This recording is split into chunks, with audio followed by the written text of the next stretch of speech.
Hey, podcast listeners. Thanks for joining in to the World Cultures for Genealogy project. I have decided to do my project over the Vietnam War.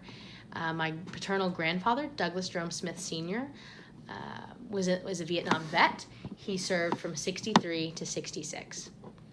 He was born in 1945 in southern Oklahoma. He is one of 4 children. He grew up in a house with no electricity. They did have running water. He started working at the age of 5. He would ride his bike and clean and sweep for a man for a nickel a week, which I thought was really, really cool. Kind of a lifestyle that I think is very unknown and foreign to me. So to listen to him talk about these kind of things makes me really, admire him. I've always known he was a Vietnam vet, but he never discussed Vietnam or his time in participating in the Vietnam War. He actually, I'll talk about this later, but never was in Vietnam. He does tell stories about boot camp, but I think that's a way to distance himself from the war, tell war stories, but not really about war. I think this dates back or goes back to Vietnam being such a controversial war in America, a war that was very hard on the American people because it divided them. People had very harsh and strong opinions that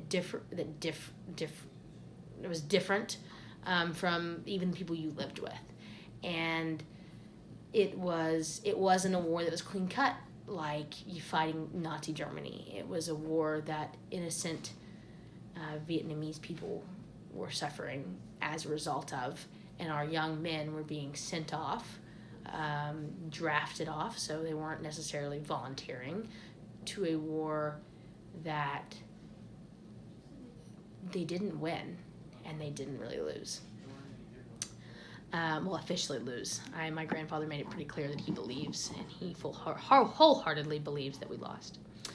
As I previously talked about in a essay reflection that I wrote for World Cultures for, my grandfather is very guarded about the war.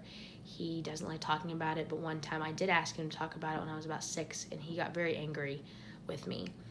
And it was a look in his eyes that I never want to see again, but sadly I did when I decided to ask him about it this time, to talk to me about the war. So for this project, he seemed heartbroken this time, though. It wasn't quite just anger. It was also this sense of like, please don't make me do it. Please don't make me talk about it.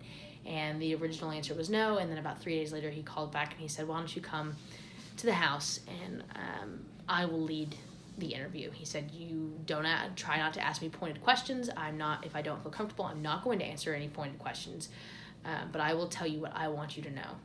And I was so grateful that I jumped on that. And I was like, yes, Grandpa, I want to know what you can tell me.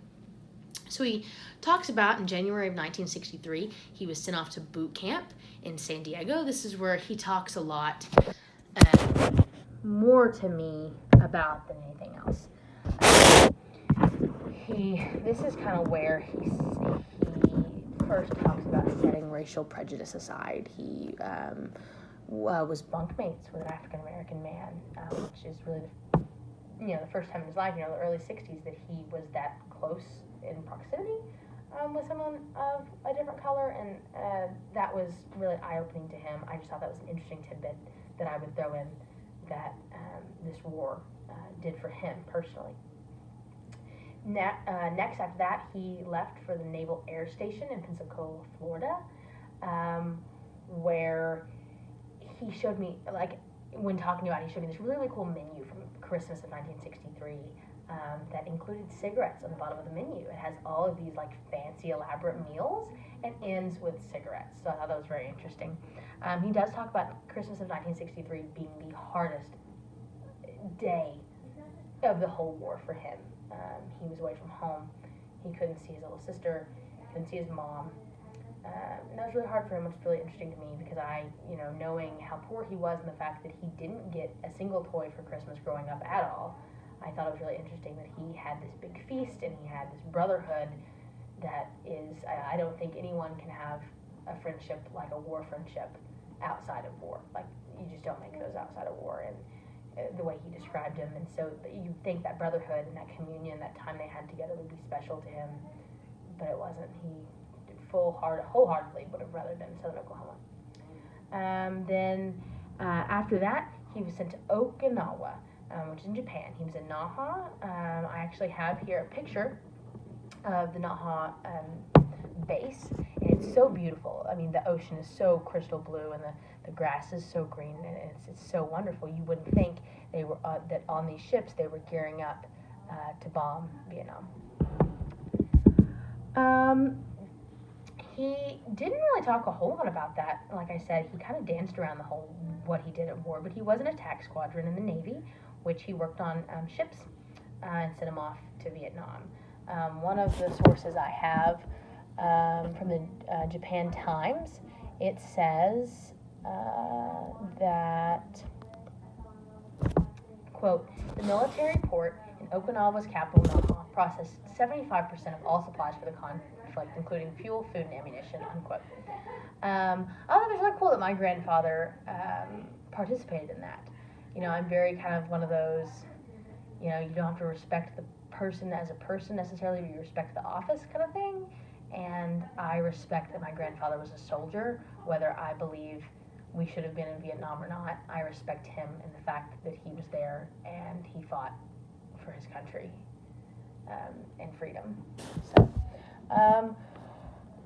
he talks about that, and then he explained two kind of quick things that I picked up that I thought were interesting. He talked about an ANFI and an AOC, and the whole time he's talking about them, he like expects me to know what these mean.